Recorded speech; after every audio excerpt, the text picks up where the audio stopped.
Viewers, আটিভির podcast zoom বক্সে আপনাদের সবাইকে আমন্ত্রণ জানাচ্ছি। আমি সারা ফাইরুজাইমা এবং আজকে যে মানুষটা আমার সামনে বসে আছেন তার ছোটোবেলা থেকে ধ্যান জ্ঞানে সব কিছুতেই ছিল তিনি একজন সঙ্গীত শিল্পী হবেন। বেশ ছোটোবেলা থেকেই তার গানের সাথে যাত্রা শুরু। মানুষের সামনে বা স্টেজ পারফরমেন্সের শুরুটাও সেটাও বলা যায় কৈশোর থেকেই। গান নিয়েই চলছিল, রিয়েলিটি শোতেও গেছে, সেখানে খুব ভালো খারাপ বলবো না, কিন্তু তিনি গানেই আছেন। কিন্তু এই গান ছাড়াও তার জীবনে মানে প্রেমের গান গাইতে গাইতে তার জীবনের প্রেমের যে একটা পরিস্থিতি তৈরি হয়েছে, আমি জানি না এটাকে ভালোবাসার পরীক্ষা বলবো কি ভাগ্যের দোষ দিব নাকি এতে করেই প্রেমটা আরও শক্ত হয়েছে। সো প্রেমের গান এবং তার জীবনের প্রেম নিয়ে আজকে যে সঙ্গীত শিল্পী আমাদের সাথে উপস্থিত আছেন তার নাম হচ্ছে সাইফ শুভ। কেমন আছেন? হ্যাঁ, আলহামদুলিল্লাহ, খুব ভালো। প্রেমের গানে নাকি সবসময় ট্র্যাজেডি থাকে একটা, তো গান নিয়েই কথা বলছি যে ছোটবেলা থেকে কোন ধরনের গান করতে ভালো লাগতো? প্রেমের গান? যেহেতু আমার শৈশবটা কেটেছে জামালপুরে, আমার হোম ডিস্ট্রিক্ট, এটা একটা ছোট্ট জেলা কিন্তু সুন্দর জেলা। তো প্রেম বিচ্ছেদ, ফোক টাইপের গানগুলো বা সেমি ফোক, যেটা এখন সবাই বোঝে সেমি ফোক বললে, তো এই টাইপের গানগুলো আমি খুব বেশি পছন্দ করি। এছাড়া মূলত ভার্সেটাইল বলা চলে, সব ধরনের গান একটা হ্যাঁ ক্ষুধা ছিল কি আমি বলি যে কোনো গান শুনলে সেটা গাইতে পারতে হবে। এটা আমার ছোটোবেলা থেকে একটা ছিল যে আমি ব্যান্ড গান শুনি, ওইটা ওরকম করে গাইতে পারতে হবে। আমি ফোক গান শুনি, মানে যেটা একদম রিয়েল পল্লীগীতি, ওইটা ওরকম করে গাইতে পারতে হবে, এই চেষ্টা ছিল আর কি। ওখান থেকে এখন সব ধরনের, সবাই বলে ভালো লাগে শুনতে। যেহেতু পডকাস্ট তো ডিটেইল শুনবো, শুরু থেকে শুনবো। ক্লাস 6 থেকে গান শেখার শুরু, কিন্তু গানের আগ্রহটা সেটা কি পরিবারে কেউ ছিল যে গান করতো বা এরকম? না, আমার পরিবারের এরকম কেউ ছিল না যে মিউজিকের সাথে যে তাদের একটা যোগসূত্র থাকবে, এরকম না। আমার ফ্যামিলিতে আমি মানে গানের সাথে, তবে আমাদের যে মহল্লাটা, আমাদের যে জেলা শহরটা, এইটা খুবই মিউজিক্যাল এবং আমি বলবো শৈল্পিক বা শিল্পী সৃষ্টি করার যে একটা এনভায়রনমেন্ট থাকে, একটা পরিবেশ থাকে। যেরকম সুন্দর নদীর ধার আছে, ওখানে যারা আসলে মিউজিকের মানুষ তারা বুঝবে আমার কথাগুলো। কারণ মিউজিক করার জন্য এখন তো ঘরে ঘরে মিউজিক হয়ে গেছে। আমি একটু হার্ড বলছি, জানি না কে কীভাবে নেবে, বাট যেটা আসলে এখন হচ্ছে ওই জায়গার থেকে বলছি যে এখন ঘরে ঘরে মিউজিক হয়ে গেছে। কিন্তু মিউজিক করার জন্যে প্রাকৃতিক যে মানে একটা এনভায়রনমেন্ট দরকার, এইটা আমার ওখানে আমাদের জামালপুরে আছে। তো ওই জায়গা থেকে যেকোনো শিল্পী বা শিল্পই মনে হয় প্রাকৃতিক ব্যাপারটার সাথে খুব একটা যায়, প্রকৃতির সাথে 100%। প্রকৃতির সাথে যদি সম্পর্ক না থাকে তাহলে। যখন শেখা শুরু করলেন তখন কি ইচ্ছা ছিল, কেমন শিল্পী হতে চান? মানুষ সাধারণত একটু রবীন্দ্রর দিকে বেশি ঝোঁকে, নজরুলটা কঠিন বলে, খুব কমই থাকে যে শুরু থেকেই চায় যে আমি লালন গীতি শিখবো বা এমন। আপনার কোন দিকে ইচ্ছা ছিল? গণমানুষের শিল্পী হওয়ার ইচ্ছা ছিল। আচ্ছা, মানে সবার শিল্পী হইতে পারাটা হচ্ছে আমার কাছে মনে হয় যে সবচাইতে আনন্দের। আমি ওই যে বললাম যে কোনো গান ওইটা ওরকমভাবে গাইতে পারতে হবে। তো ওই জায়গার থেকে সব জায়গায় আমি এখন যখন মঞ্চে গান করি, নট অনলি মি, আমরা যারা আসলে গাইতে পারে, যারা মঞ্চে গাইতে পারে, লাইভ গাইতে পারে, তারা কিন্তু ম্যাক্সিমাম আমরা যারা এই সময় যারা গান করছে সবাই কিন্তু সিলেক্টেড গান করে না। আচ্ছা না, যে আমি 20টা গান জানি, 10টা গান হয়ে গেছে আর 20টা গানের মধ্যে আমি করব, এরকম না। আমাদের ব্যাপারটা হচ্ছে যে স্টেজে ওঠার পরে আমরা 2 মিনিটে সিদ্ধান্ত নিই যে এখানে কি করব, সেটা হচ্ছে অডিয়েন্স দেখে। আচ্ছা, অডিয়েন্স ডিমান্ড তো একটা থাকে, কিন্তু সেই অডিয়েন্সের ডিমান্ডটা যখন ক্লাস 8-এ প্রথম পূরণ করতে উঠলেন মঞ্চে, তখনের সময়টাকে মনে পড়ে? এটা কি জামালপুরে কোনো মঞ্চে উঠেছিলেন? ছোট্ট করে সংক্ষেপে শুনবো ওই সময়ের ওই স্মৃতিটা। এটা হচ্ছে কি আমাদের জামালপুরে ওই যে বললাম যে শিল্পী তৈরির যে একটা এনভায়রনমেন্ট থাকে, আমার জীবনের সাথে আসলে জামালপুর জেলা বা জামালপুরের আবহাওয়া, জামালপুরের মানুষজন সব খুবই জড়িত, কারণ ওখানে আমি বড় হয়েছি। হ্যাঁ, স্টার্টিংটা ওখানে। আমাদের ওখানে বৈশাখী মেলা হতো, এটা এখনো হয়। যেরকম আমরা পাবনায় দেখি এডওয়ার্ডের মাঠে যে বৈশাখী মেলা হয়, প্রোগ্রাম হয়, সারা বাংলাদেশে বিভিন্ন জায়গাতে হয়, জেলা শহরগুলোতে হয়। তো এইটা আসলে আরও 10 বছর বা 15 বছর আগে আরও জমকালো ছিল এই মেলাগুলো, এখন কিন্তু অনেক ছোট ছোট হয়ে গেছে। তো ওই সময় মেলার যে মানে পরিবেশ আর এখনের মেলার পরিবেশ এক না। তো যেটা বলছিলাম, ওই বৈশাখী মেলার মাঠে জামালপুর সদরের শহীদ মিনারের পিছনে একটা, যারা এই পডকাস্ট দেখবেন আর কি জামালপুরের, তারা জানবেন যে ওই আমাদের এখানে শতবর্ষের উপরে একটা মন্দির আছে, দয়াময়ী মন্দির। ওই মন্দিরের ঠিক সামনে অনেক বড় একটা মাঠ ছিল, এখন ওইটা আর মাঠ নাই, ওখানে একটা সাংস্কৃতিক পল্লী তৈরি হয়ে গেছে। আপনার গান গাওয়ার অভিজ্ঞতাটা কিভাবে? ওখানে ওই মাঠটাতেই প্রত্যেক বছরে ওই বৈশাখী মেলা হতো 7 দিন ব্যাপী। তো জেলার উপজেলার সকল শিল্পী কলাকৌশলীদের একটা মানে মূল বিষয় ছিল হচ্ছে মঞ্চে প্রত্যেক দিন গান হতো প্রায় 6 ঘন্টা। তা আমি জামালপুর শিল্পকলা একাডেমিতে যখন 2006-এ ভর্তি হই, এরপরে 2008-এ আমি চান্স পাইলাম আর কি, যে শিল্পকলার পক্ষ হয়ে ওখান থেকে আমি ওই মঞ্চে গান করব। তো ওই সময় না ওই ওই ওই জায়গাতে জামালপুরে গান হতো যে ফোক টাইপের গান, কিন্তু আমি ওই সময় গান করেছিলাম যেখানে সীমান্ত তোমার। আচ্ছা, এটা কি আপনার সিদ্ধান্ত ছিল না? আমার সিদ্ধান্ত ছিল, হ্যাঁ। কারণ কুমার বিশ্বজিৎ দাদাকে আমার অসম্ভব ভালো লাগে, সে আমার আসলে আইডল, সত্যি কথা বলতে। তো তার গান আমি আসলে তখন আমি তো জানতাম না এত কঠিন গান বা এত কিছু, ওরকমভাবে গাওয়ার চেষ্টা করেছিলাম। তবে মানুষ খুব ভালোভাবে নিয়েছিল জিনিসটা, যে একদমই অন্যরকম, যেরকম শুনতে শুনতে তারা অভ্যস্ত ছিলেন, ওর থেকে একদম আলাদা একটা টেস্ট তারা পেয়েছে। এবং তারা জানতে পারে যে শুভ নামে একটা ছেলে আছে যে ভালো গায়। এই শুরু। বাহ, এর পরের পথ চলাটা আসলে কি? কারণ শেখার তো শেষ নেই এবং গান একটা চর্চার জায়গা। সেখান থেকে এরপরে যখন জামালপুর থেকে ক্লোজ আপে আসলেন, সেটা কোন সালে, বা এগিয়ে আসাটা আসলে কিভাবে, একটু সংক্ষেপে ছোট করেই এগুলোর গল্প। এটা হচ্ছে 2006-এ ছিলাম, ময়মনসিংহ থেকে আমি রেজিস্ট্রেশন করেছিলাম, ওখানে অডিশনেই ফেল। তারপরে ঢাকার বিয়াম অডিটোরিয়ামে হয়েছিল। ওই সময় যারা 2006-এ প্রতিযোগিতায় অংশগ্রহণ করেছে তাদের সবারই মনে আছে, কারণ অডিশনের কথা কেউ ভুলতে পারে না আসলে। তো বিয়াম অডিটোরিয়ামে আমাদের অডিশন হয়েছিল, ওখান থেকে আমি টপ 40-তে গিয়েছিলাম। তো তারপরে আর সামনে এগোনো হয়নি আর কি। কিন্তু গানের যাত্রা তো থেমে থাকে না, নেভার। আমি তো গানের সাথে যখন আমি আউট হয়ে যাই, তারপরে আমার শুভাকাঙ্ক্ষী বলবো এবং আমার অগ্রজ একজন, উনি আমাকে বললেন যে যারা তোমাদের বিচারকের আসনে আছে, তুমি যদি গান নিয়ে, আমি যেহেতু ছোটোবেলা থেকে গান গান গান গান একটা বিষয়, সকল কিছুর পরেও গানটা হচ্ছে যে জীবনসাথী সঙ্গী। তো ওই ভাইয়া আমাকে বললেন যে তুমি যেহেতু গানের সাথেই থাকতে চাও, একটা সময় তুমি চিন্তা করো তুমি কারো গানে বিচার কার্য করবা। তো যারা আজকে বিচার করতেছে, আমি বলতেছিলাম না, বিচারকরা আমাকে ঠিক বাদ দিয়ে দিছে, বা আমি হয়তো বা পারি না, বা এরকম আর কি। তো তখন আমাকে উনি বলল যে তুমি নিজের মৌলিক গান করো। তো মৌলিক গান এই শব্দটার সাথে আমি পরিচিত ছিলাম না, যদিও কাভার গান করতাম। তখন কি আসলে ওই আক্ষেপটা কি গেছে? মনে হয়েছে যে এই সিদ্ধান্তটা সঠিক ছিল, নাকি আপনার আরো দূর আগানোর কথা ছিল?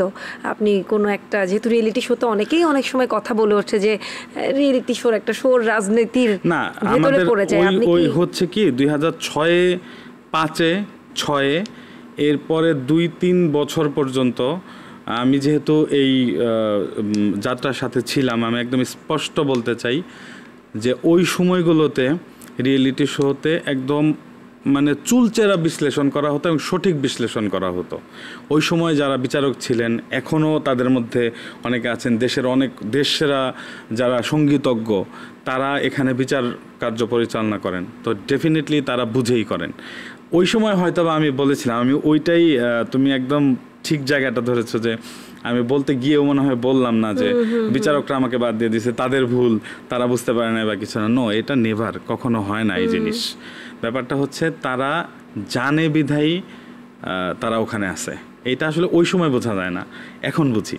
ছোটবেলা থেকেই তো আপনি গান করেছেন, স্টেজে গান শিখেছেন, রিয়েলিটি শোতে এসেছেন, কিন্তু একটা সময় এসে এখন এই যে ন্যাশনাল টেলিভিশনে আসছেন কিংবা নিজের গান, মৌলিক গান প্রকাশ করেছেন, এই যাত্রাটা কিভাবে শুরু করলেন? আসলে ক্লোজ আপের পরে আমি ডিপ্রেশনে চলে গেছিলাম যে গান বাজনা হবে না।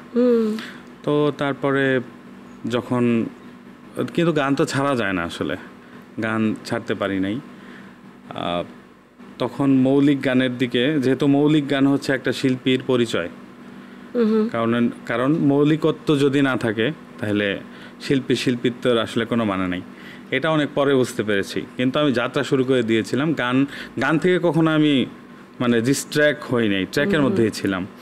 তো 2-2.5 বছর অপেক্ষা করলাম, গান শেখা শুরু করলাম, যে আসলে মৌলিক গান করতে গেলে যে জিনিসগুলো জানতে হবে। আপনি জামালপুরে শিখছেন? হ্যাঁ, ওখান থেকে আমি 4 বছরের শিল্পকলায় যে একটা বেসিক ট্রেনিং যারা গান শিল্পকলায় বা বিভিন্ন জায়গায় করে, প্রথমে 4 বছরের একটা কোর্স নিতে হয় ন্যূনতম।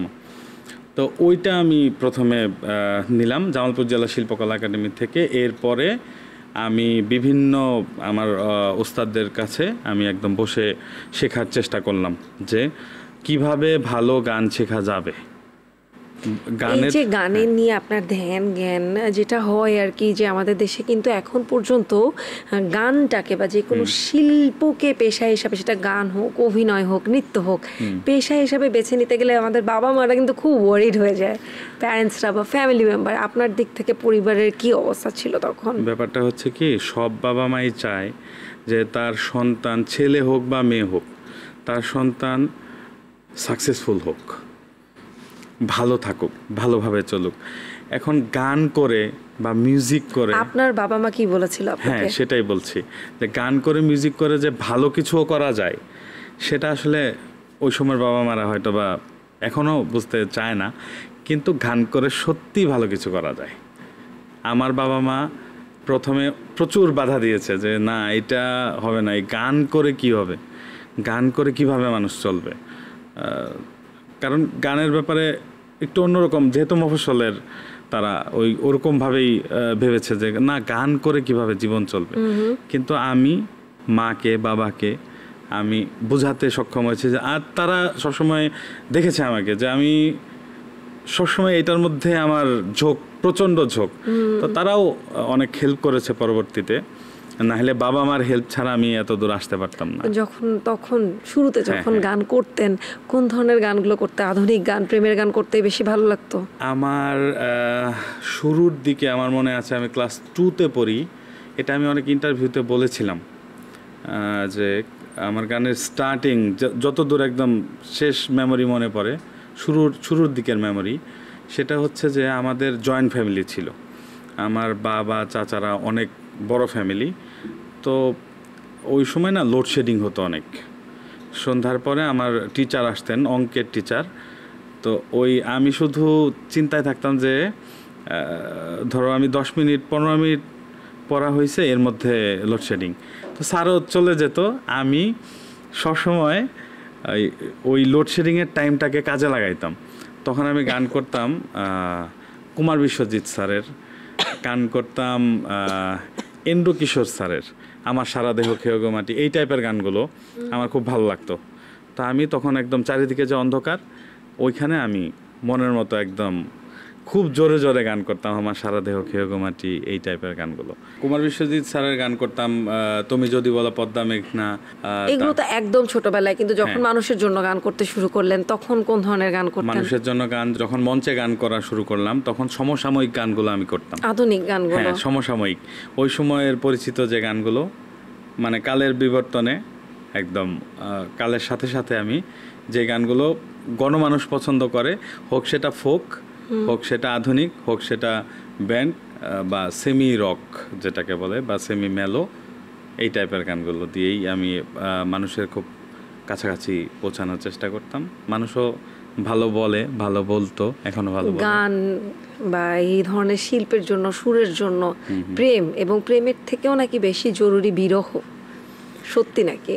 হ্যাঁ, এই কথাটা আসলে কিছু ব্যাপার হচ্ছে যে যেটা রটে তার কিছু হলেও কিন্তু বটে। সত্য কথা এটা যে কষ্ট না পেলে সুরকে দখল করা যায় না। কষ্ট না পেলে, কষ্ট পেতেই হবে। এটা শুধু প্রেমের ক্ষেত্রে এরকম নয়, জীবনযাত্রার ক্ষেত্রে হতে পারে। কষ্টকে যে আলিঙ্গন করতে পারে, সুর তার দখলে আসে। একটু ব্যক্তিগত জীবনে যাই। ব্যক্তি সাইফ শুভকে যদি জানতে চেষ্টা করি, জীবনে প্রেম প্রথম এসেছিল কবে? এটা বলে মারবে মানুষ আমাকে। না না, মারবে না, মারবে না। প্রেম তো জীবনে বহুবার আসে, হ্যাঁ, শিল্পী মানুষ তো, এটা তার তো আগে আমি প্রেমেই একটা থাকতে কথা বলে হবে। নিই, সেটা হচ্ছে প্রেম পবিত্র, সবখানে সর্বত্র। এটা হচ্ছে আমার থিওরি। কারণ হচ্ছে প্রেম কখনোই কলুষিত নয়, প্রেম খুবই পবিত্র এবং ভালো জিনিস। আমার জীবনে প্রথম প্রেম এসেছিল 4-5 মনে হয়। বাবা, টু আর্লি। হ্যাঁ, মানে প্রেম বলতে কি ভালো লাগতো আর কি। আর প্রেম প্রেম যেটা মানে যেখানে মেয়েও জানে, আপনিও জানেন, দুজনেরই দুজনের প্রতি ভালো লাগা। এইটা এসএসসি লেভেলে, মানে আমি বলে দিছিলাম আর কি যে তোমাকে আমার ভালো লাগে। বুঝা যাচ্ছে প্রেমের অনেক গল্প আছে, কিন্তু আসল প্রেমিকার গল্পে আসি, সেটা হচ্ছে আপনার স্ত্রী। তার সাথে কিভাবে পরিচয় হলো, সেখান থেকে যদি একটু আসি। এটা একটা মজার হিস্ট্রি আছে ওর সাথে, এই গানের মাধ্যমে, গান দিয়েই জীবন। গান দিয়ে ওর সাথে আমার পরিচয় হয়েছিল। সেটা হচ্ছে যে আমি সাভার ক্যান্টনমেন্টে একটা প্রোগ্রামে গেছিলাম। তখন হচ্ছে যে স্ট্রাগল করছিলাম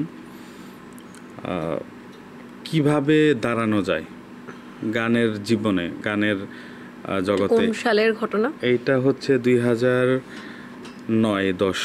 আচ্ছা। 9-10-এ আমি এই ফার্ম গেটে থাকতাম, জাহানারা গার্ডেন। তো আমার বাসা যেটা ছিল তার সামনের বাসা ছিল এসআই টুটুল ভাইয়ের বাসা। আচ্ছা। প্রায় দেখতাম রাতে 3টা-4টা, সে 3-4টা গিটার নিয়ে নামতেছে, তাকে দেখতাম শিল্পী গান করে আসছে, মঞ্চ থেকে আসছে এরকম। তো চেষ্টা করতাম আমি এখানকার যে লোকাল শোগুলো ঢাকার ভিতরে, কারণ যদি ভালো কিছু করতে হয় ঢাকায় থাকতে হবে। ঢাকার ছোট ছোট প্রোগ্রামগুলো, বিয়ের প্রোগ্রাম বা বিভিন্ন ছোট ছোট প্রোগ্রামগুলো আমি অ্যাটেন্ড করতাম। তো আস্তে আস্তে অনেক যারা প্রোগ্রাম অ্যারেঞ্জ করে বাংলাদেশে এখানে, তাদের সাথে পরিচয় হয়েছে। তাদের মাধ্যমে আমি সাভার ক্যান্টনমেন্টে একটা প্রোগ্রামে গেলাম। আমার ওয়াইফ ওখানে থাকতেন, আমার ফাদার ইন ল ওখানে জব করতেন, উনি আর্মিতে। তো উনি, আমার ওয়াইফ খুব ভালো উপস্থাপনা করতেন। তো ওই প্রোগ্রামের দেখতে অনেক সুন্দরী, তো মাশাআল্লাহ। হ্যাঁ, তো উপস্থাপনা করতেন। তো ও আমার নামটা যখন অ্যানাউন্স হয়, ছোট আর্টিস্ট, চিনে না মানুষ, তো সে আমার নামটা ভুল উচ্চারণ করতেছিল। আমি ব্যাক স্টেজেই ছিলাম, তো বারবার বলতেছিল শুভ্র শুভ্র, গান করবে শুভ্র এরকম। তা আই এম নট শুভ্র, আমি কেন মঞ্চে যাব? তো আমাকে একজন এসে বলে, এই আপনাকে ডাকে, তো অনেকক্ষণ হয়ে গেছে, আসেন। তো আমি বললাম, কই আমার নাম তো বলেন। বলে ওইটাই, আসেন। আচ্ছা, তো নো প্রবলেম, ভুলের থেকে শুরু। হ্যাঁ, আই এম নো বডি, গেলাম। কিন্তু আমার মাথায় ওটা ছিল যে আমার তো নাম জানতে হবে তো মানুষ, আমি তো পরিশ্রম করতেছি এর জন্য, যাতে সবাই বলে যে না এ ভালো গাইছে, ও ভালো গাইছে। তো নামটা তো জানতে হবে, নামটাই যদি ভুল বলে তাহলে তো প্রবলেম। তো আমি মঞ্চে গিয়ে সবাইকে সালাম কালাম দিয়ে বললাম যে আসলে আমার নাম, যিনি উপস্থাপিকা ছিলেন তা উনি আমাকে ভুল নামে ডেকেছেন, আমার নাম শুভ্র না, আমার নাম শুভ। এটা আমি 2বার বলেছিলাম, শুভ।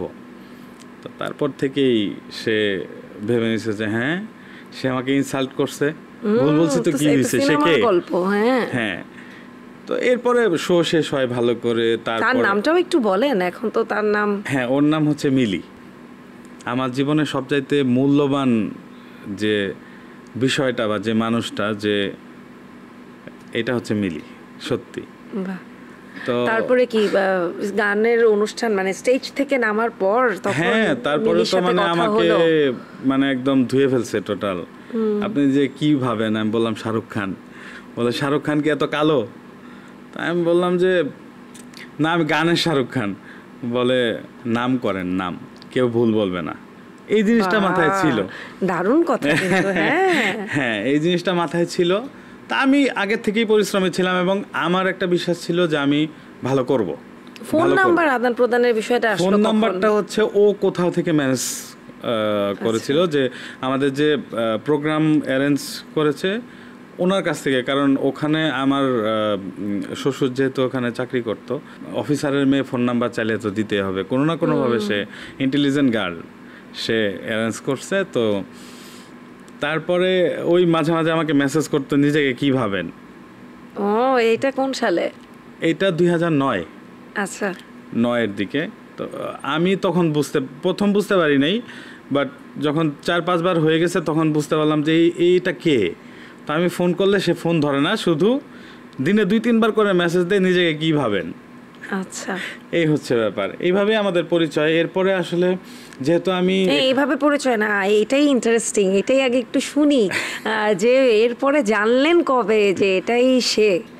আস্তে আস্তে মানে আমিও মেসেজ দেই শাহরুখ খান, সেও লেখে কি ভাবেন এরকম। তখন মনে হয়নি যে শাহরুখ খান, নাকি আপনি নিজেকে অলওয়েজই গানের শাহরুখ খানই ভেবে হ্যাঁ, বলছিলেন? আমি ওই তো বললাম যে আমি আগে থেকেই ও, আর ভাবতাম যে কয়টা আমি মেয়ে ভালো কেমন করব। উত্তর দিয়েছিলেন যে আপনি গানের শাহরুখ খান? সেটা হচ্ছে যে আমি ঘটনাটা বলি। এরপরে ফোনে আমি একদিন ফোন করলাম, তারপরে হাই হ্যালো আমি সরি টরি বললাম যে দেখেন আমি তো আসলে অনেক পরিশ্রম করতে, আমি আমার দুঃখটা বললাম। তখন জানতে পেরেছেন? হ্যাঁ হ্যাঁ, মানে ওই মেসেজ যখন 2-3 বার আসছে তখন তো আমি ধরে ফেলছি যে এই শব্দের সাথে আমি রিসেন্ট কোথায় পরিচিত। আচ্ছা। তো ও তো স্টেজ থেকে নেমে বলছে আপনি নিজে কি ভাবেন, তখন আমি বুঝে গেছি আর কি। তো এরপরে আমি আসলে আমার দুঃখটা বললাম। আমাদের কথা কিন্তু আসলে আছে না যে প্রেমের যে একদম ওই টাইপের কথা আমাদের হয় নাই, বন্ধু। হ্যাঁ একদম আমাদের স্টার্টিংটাই হয়েছে আমার সাথে ওর কথাই হয়েছে যে আমি একটা পরিশ্রমের মধ্যে আছি। হ্যাঁ, আমি কেন ওই কথাটা তাকে বলছিলাম যে I am not Shubhra, I am Shubho. এই জিনিসটা আমাকে এই শহরে এই দেশে প্রতিষ্ঠা করতে হবে। আমার কাছে ব্যাপারটা ওইটা ছিল, খুবই মানে কঠিন ছিল ব্যাপারটা, যে আমি ওই নামটা প্রতিষ্ঠা করার জন্যই পরিশ্রম করতেছিলাম। তো ওকে আমি এই জিনিসটা বুঝায় বললাম যে দেখেন আসলে আমি খুবই নর্মাল একজন মানুষ, তবে আমি খুব পরিশ্রম করতেছি যাতে আমি ভালো কিছু করতে পারি। এই হচ্ছে ব্যাপার, না হলে আমি আসলে তারপর বুঝলেন কবে যে প্রেমের চোখে দেখলেন কবে, বা সেই প্রেমের এটা হচ্ছে শুরুটা? কি, ও গান খুব পছন্দ করত, এখনও গান খুব পছন্দ করে। এখন যদিও একটু সিক, আগের থেকে অনেকটা ভালো, গত 2 বছর আগে যেরকম। আমি যাব, কিন্তু আগে প্রেমেরটা। তো এখন হচ্ছে যে ও গান শুনতে খুব পছন্দ করত, গান খুব ভালোবাসতো। তো আমার সবচেয়ে ভালো লাগে খালি গলায় গান করতে, এতে সুরের ভুলগুলো বোঝা যায়। তো হয় কি, ওর সাথে যখন আমি আমার এই দুঃখের কথাগুলো বলতেছিলাম, যে আমার স্ট্রাগলের কথাগুলো বলতেছিলাম, যে আমি এই পরিশ্রম করতেছি, কখনো কখনো সে হয়তো বা ও ফিল করতে পারছিল যে ছেলেটা পরিশ্রম করতেছে। মাঝে মাঝে SMS দিত, আপনি দুপুরে খাইছেন কি না, কোথায় আছেন। বিভিন্ন জায়গায় প্রোগ্রাম থাকতো ছোট ছোট, আমি বলতাম যে হ্যাঁ এখানেই খেয়ে নিছি বা কিছু। এইভাবেই আস্তে আস্তে আস্তে আস্তে আমাদের সখ্যতা। একটা জিনিস নোট করি, আমাদের বিয়ে হয়ে গিয়েছিল একদম 6 মাস যেদিন আমাদের পরিচয়ের, মানে ওই প্রোগ্রামের দিন থেকে যেদিন 6 মাস পূর্ণ হলো। প্রেমের প্রস্তাব দেননি তাকে? না, কেউ কাউকে বলি নাই আসলে, মানে একবারে আই লাভ ইউ বা আমি তোমাকে ভালোবাসি দেখতে একবারে বিয়ে দিয়ে। এটা তার মানে কি 2009 সালেই আপনারা? 10-এ 2009 এর মাঝামাঝি আমাদের, মাঝামাঝি মানে সেপ্টেম্বরে খুব সম্ভবত পরিচয়, শীতের শেষ ওই সময় প্রোগ্রাম। আমাদের বিয়ে হয়েছে এই তো, আর আগামীকাল হচ্ছে আমাদের ম্যারেজ ডে। তাহলে তো এখনই বলে ফেলতে হবে in advance happy marriage anniversary. Thank you. বিয়ের কত বছর হলো? এই তো 2010 থেকে 15। আমাকে দেখে আমি কয়েকদিন আগে ফেসবুকে স্ট্যাটাস দিয়েছিলাম একটা, যে আমি ম্যারিড। এটা যারা আসলে অনেক নতুন মানুষ অ্যাড হয় তো তারা বুঝতে পারে না। আপনার জীবনের প্রেমের এই অরিজিনাল প্রেম, আমি এটাই বলবো যে আসল প্রেম এটাই, যেটা বিয়ে পর্যন্ত গেছে। এরপরেও একটা খুব ভয়ঙ্কর স্ট্রাগলের গল্প আছে। এই গল্পটা, এটা ঠিক গল্প বলবো কিনা আমি জানি না, এটাকে তো আসলে গল্প বলা যায় না, স্ট্রাগলটাকে যুদ্ধ, জীবন যুদ্ধ যেটাকে বলে। প্রথম বেবি কোন সালে হয়েছে আপনাদের? আমাদের 2013-তে। সেকেন্ড 2015-তে। হ্যাঁ, 15 শেষের দিকে। আপনার লাইফ পার্টনারের যে ভয়ঙ্কর জীবন যুদ্ধের গল্প, যে একটা রেয়ার অসুখ ধরা পড়লো, এটা কোন সালে হয়েছে? এটা হচ্ছে এই 2015-তে, যখন আমাদের সেকেন্ড বেবিটা হলো। ওর নাম সামান্তা। তো ও হওয়ার ঠিক 1.5 মাস পর একদম 3 দিনের মধ্যে ও একদম 90% ব্লাইন্ড হয়ে গেছিল। তো আমি ডক্টরের কাছে নিয়ে যাওয়ার পরে তারা আমাকে বললো নিউরোলজি লাগবে, স্কয়ার হাসপাতালে আমি ভর্তি করলাম ওকে 15-তে। তো ডক্টররা আমাকে ঠিক বলতে পারলো না যে অসুখটার নাম কি, কিন্তু ও প্রায় 45 দিন ভর্তি থাকার পরে সুস্থ। চোখে দেখতে একটু সমস্যা আছে, বাট ভালো, ওকে। এরপরে আমরা প্রায় 1 বছরের মতো ট্রিটমেন্টে থাকলাম, সেরে গেল। ডক্টর কিন্তু আমাদেরকে বলে নাই যে প্রবলেমটার নাম কি থেকে হলো এটা। তো বললো পেশেন্ট ঠিক আছে, যদি তোমার আবার প্রবলেম হয় তুমি আসবে, বাস, ওকে। এরপর আমরা প্রায় 7-8 বছর ভালো ছিলাম। 2022-এর এপ্রিলের 13 তারিখ আমাদের যে প্রবলেমটা হলো, এটা হচ্ছে আমার ওর একটা খিঁচুনি হয়। খিঁচুনি হওয়ার পর হঠাৎ সাডেন্ট একদম আমার হাতের উপরে আমার মানে আজকে পর্যন্ত ওই জিনিসটা মনে আছে, যে মনে হচ্ছিল যে এই মুহূর্তেই ওর জীবনটা বেরিয়ে যাবে, এত খারাপ অবস্থা ছিল। ওইটা সামনে থেকে না দেখলে কেউ বুঝতে পারবে না। তারপরে আমি দ্রুত এই হাসপাতালে আবার ভর্তি করি, সোজা SDU-তে ওকে অ্যাডমিট করা হয়। এরপরে আমি টানা 3 দিন অপেক্ষা করলাম যে কি হয়। তো ডক্টর আমাকে বললেন যে ওর মাল্টিপল স্ক্লেরোসিস নামে একটা অসুখ। এই অসুখটা আমাদের বাংলাদেশে সব মিলে পেশেন্ট আছেন মনে হয় 9 জন।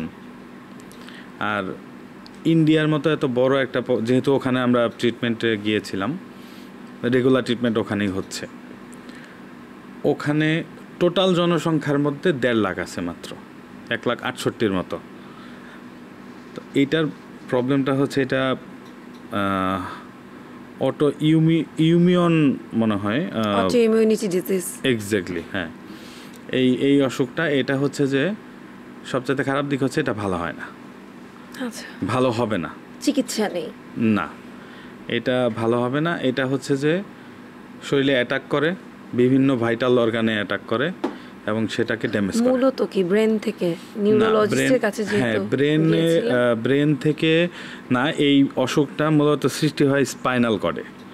ডক্টর আমাকে যেটা, এবং আমি যখন জানতে পারলাম এইটা কিন্তু আসলে ওই 15 সালেই হয়েছিল, কিন্তু আমাদের দেশে এত পরিচিত ছিল না বিধায় ডক্টররা আমাকে বোঝায় হয়তো বলতে পারে না যে কি অসুখ। তো আমি এটা নিয়ে পড়াশোনা করলাম, দেখলাম যে এটা হচ্ছে স্পাইনাল কর্ডের উপরে আলাদা একটা জার্ম থাকে, যেটা হচ্ছে আমাদের ব্রেনে সিগন্যাল পাঠাতে বাধাগ্রস্ত করে। এখন আসলে কি পরিস্থিতিতে আছে, বা এখন কি একদম স্মৃতিশক্তি চলে গেছিল টোটাল, ও নিজেকেও চিনতে পারে নাই পুরো 3 মাসের মতো।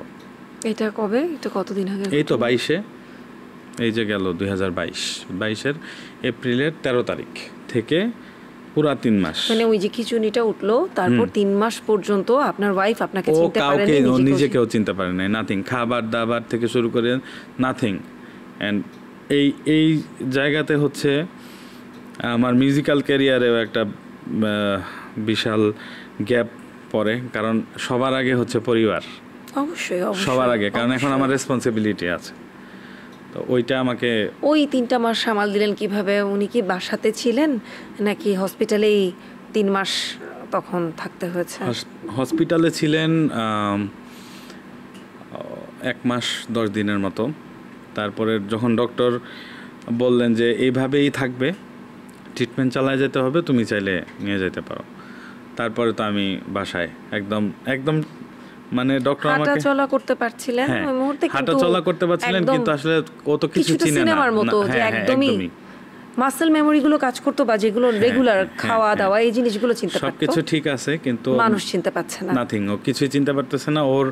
ও একদম ম্যাট্রিকুলেশন থেকে মাস্টার্স অবধি ওর রেজাল্ট হচ্ছে ফার্স্ট ক্লাস ফার্স্ট, অ্যাকাউন্টিংয়ে স্টুডেন্ট, খুবই ব্রিলিয়ান্ট ছিল। তো ওকে যখন ওর নাম আমি ডক্টর আমাকে বলছে যে এই টেস্টগুলো করবেন, আপনি নাম লিখতে দিবেন, মানুষ চিনতে করার চেষ্টা করবেন এগুলো। তো ওকে নাম লিখতে দিলে দেখা যাচ্ছে যে 2টা ওয়ার্ড লিখতেছে, মাঝখানে 2টা ওয়ার্ড নাই, আবার 2টা ওয়ার্ড লিখতেছে, মানে মাঝখানের ওয়ার্ডটা নাই। যেমন পুরো নামটা যদি আমাদের বলতেন। ওর হচ্ছে মাসুদা মিলি, এখন MA এই পর্যন্ত ঠিক আছে, SU নাই, তারপর DA লিখে দিছে।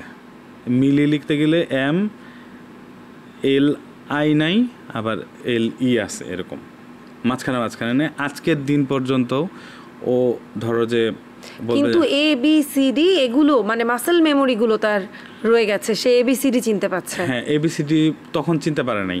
এখন আজকে এই 2 বছর, প্রায় 1.5-2 বছর যাওয়ার পর এখন পর্যন্ত যে প্রবলেমটা আছে, ও হচ্ছে ধরো আমাকে একটা বাজারে লিস্ট দিবে, ও সারাদিন বসে আছে, ওর গুঁড়া মরিচের নাম মনে নাই যে এইটা কি লিখবো। ও ধরো 1 ঘন্টা বসে আছে যে আমি এটা বলবো, আচ্ছা, মনে করতে। কিন্তু এই যে 3 মাস সম্পূর্ণ স্মৃতিশক্তি ছাড়া, তারপরে কিভাবে আস্তে আস্তে আবার স্মৃতিশক্তি ফিরে আসা, বা আপনাকে চিনলো কিভাবে? এইটা যখন SDU-তে ভর্তি করে, ওখান থেকে আসি, কারণ মূল ঘটনাটা ওখান থেকেই।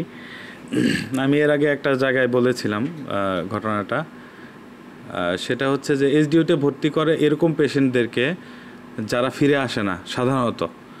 তো আমি ওখানে 3 দিন পরে যখন গেলাম, তখন দেখলাম যে ওর একদম হাত পা সব বেঁধে রাখছে, মানে ওই যে সিনেমার মতো। তো আমি ভাবলাম যে না, এইভাবে তো ওকে রাখা যাবে না, কিন্তু আসলে চিকিৎসার প্রয়োজনে ওইভাবে রাখতে হবে। কিন্তু আমি ডক্টরকে চ্যালেঞ্জ করলাম যে না, নল দিয়ে খাওয়ানো যাবে না, এটা খুবই কষ্টকর, আর ও তো ভালো আছে, আমি ওকে চেষ্টা করতেছি। ডক্টর তো আমাকে অ্যালাউ করেন। আমি অনেক কান্নাকাটি করলাম ডক্টরের কাছে, বললাম যে না, আমাকে একটু অ্যালাউ করেন, আমি একবার একটু চেষ্টা করি। বলে যে আপনি জানেন নল দিতে কত কষ্ট হয়। আমি বললাম যে যদি না পারি তাহলে আপনি আরেকবার দিয়ে দিন, সমস্যা নেই। তো ডক্টর আমাকে বললো SDU-র ভিতরে এগুলো চলবে না, আপনি বের হয়ে যান। আমি পরে ডক্টরকে একদম মানে হাতে পায়ে ধরছি। মানে এটা হচ্ছে শুরুর দিকে আপনি কিভাবে তার কাছে গেলেন, চিনলো কিভাবে আপনাকে? হ্যাঁ, ওখান থেকে আমি যখন ওকে মানে আমি যখন ট্রিট করলাম, তখন যখন ডক্টর দেখলো যে না, আমাকে আর কাউকে রেসপন্স করতেছে না, ও কিন্তু আমাকে চিনতেছে না, বাট রেসপন্স করতেছে, তখন ডক্টর আমাকে অ্যালাউ করা শুরু করলো। মেয়েদেরকে পরে চিনতে পারছিল নাকি মেয়েদেরকে? কাউকে না, একদম। আসলে এই গল্পটা এত মর্মান্তিক, আমরা সিনেমাতে দেখি এরকম, বাস্তবেও যে এমন হতে পারে। এবং তারপরেও মাশাআল্লাহ আপনারা এখনো একসাথে আছেন, জীবন যুদ্ধে প্রতিটা মুহূর্ত লড়ে যাচ্ছেন। একদম এই মুহূর্তেও তো চিকিৎসার মাঝেই আছেন উনি, তার মাঝে আপনি গান এখন আবার শুরু করেছেন। হ্যাঁ, এই তো 6-8 মাস হয়ে গেল আবার মূল গান, মানে আমার যে কাজকর্ম। এবার শীত থেকে স্টেজ শো, গত 1.5 বছর আমার স্টেজ শো সেরকম করা হয়নি, সব মিলে মনে হয় 5-6টা হয়েছে, কারণ আসলে আমার সুযোগ ছিল না।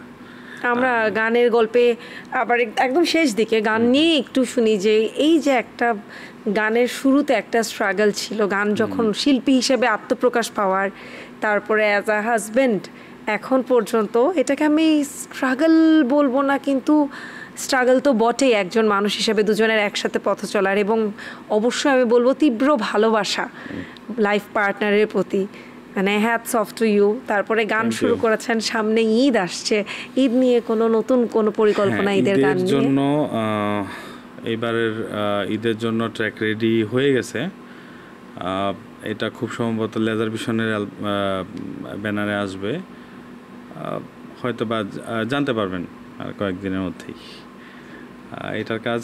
আর এমনিতে মৌলিক গান গতকালকে একটা রেকর্ড হলো, এটা হচ্ছে দেশের গান। কারণ এখন দেশের যে পরিস্থিতি, এই পরিস্থিতিতে শিল্পীদের আসলে দায়িত্ব থাকে কিছু। কারণ শিল্পীদের শিল্প এমন একটা মাধ্যম যা দিয়ে সব পরিবর্তন করা সম্ভব, এটা আমি বিশ্বাস করি। তো ওই জায়গা থেকে আমার দায়বদ্ধতা থেকেই একটি দেশের গান গতকালকে রেকর্ড হয়ে গেছে, ওইটাও আসবে। তো এই আস্তে আস্তে কাজ হচ্ছে আর কি। আমরা শেষটা আপনার একটা গান শুনে করব, কিন্তু তার আগেও যে প্রশ্নটা করতে চাই যে যে যুদ্ধটা করছেন আপনি এবং আপনার সহধর্মিনী, এটার রেজাল্টটা এখন পর্যন্ত কি, বা এটার ট্রিটমেন্ট বা সুস্থতা কতদিনে হতে পারে বলে শেষ ত্বক ডাক্তার জানিয়েছেন? আমরা ইন্ডিয়াতে চিকিৎসা নিচ্ছি, এটা সবাই জানে যে এই ধরনের অসুখগুলা ভালো হয় না। আর মাল্টিপল স্ক্লেরোসিস খুবই ভয়াবহ, মানে এনি টাইম মানুষ গত হয়ে যেতে পারে। ডক্টর আমাকে বলছে যে দেখো, এটা এখন তোমাদের যে পরিস্থিতি, এই পরিস্থিতিতে ভরসা নাই একদম। ওনার একটা অ্যাটাক হয়েছে এখন পর্যন্ত? দুইটা অ্যাটাক, 15তে একটা, 21-এ। হ্যাঁ, তো 15তে চোখে আর 21-এ হচ্ছে যে ব্রেনে হ্যামারেজ হয়ে গেছে। আচ্ছা, শরীরের যে কোনো অঙ্গ প্রত্যঙ্গে? হ্যাঁ, যে কোনো ভাইটাল অর্গানে হইতে পারে। ডক্টর এরকম বলছে যে ধরো তুমি একদম হাসি খুশি ঘুমাই গেছো, সকালে উঠে দেখবা যে সে আর উঠতেছে না, এটা তোমাকে প্রস্তুত থাকতে হবে। এটা হচ্ছে আমার জন্য সাজেশন। এখন ব্যাপারটা হচ্ছে যে এই জিনিসটা না আমরা দুইজন মেনে নিয়েছি যে জীবন আসলে একদিন তো মরতেই হবে, সত্যি কথা যেটা। তো আমরা এখন প্রত্যেকটা সময় ভালো হওয়ার চিন্তা, আসলে আমাদের ভালো হয়ে যাব, এটা আর হবে না, এরকম আশাই আমাদের মাথায় আর নাই। আশ্চর্য মনে হলেও এটাই সত্য। আমরা এইভাবেই, বাচ্চারা জানে, সবাই, এভরিবডি, মায়ের এই কন্ডিশনটা ওরা কিভাবে এটাকে অ্যাকসেপ্ট করছে, বা বাচ্চার মা বাচ্চাদেরকে কিভাবে ট্রেন করছে। আমার ছোট মেয়েটা হচ্ছে যে ও এই এত কিছু বুঝে না, মাত্র 2তে পারে বাস। বাট আমার যে বড় মেয়ে, ও ক্লাস 7-এ পড়ে, মানহা আর সামান্তা। হ্যাঁ, আচ্ছা।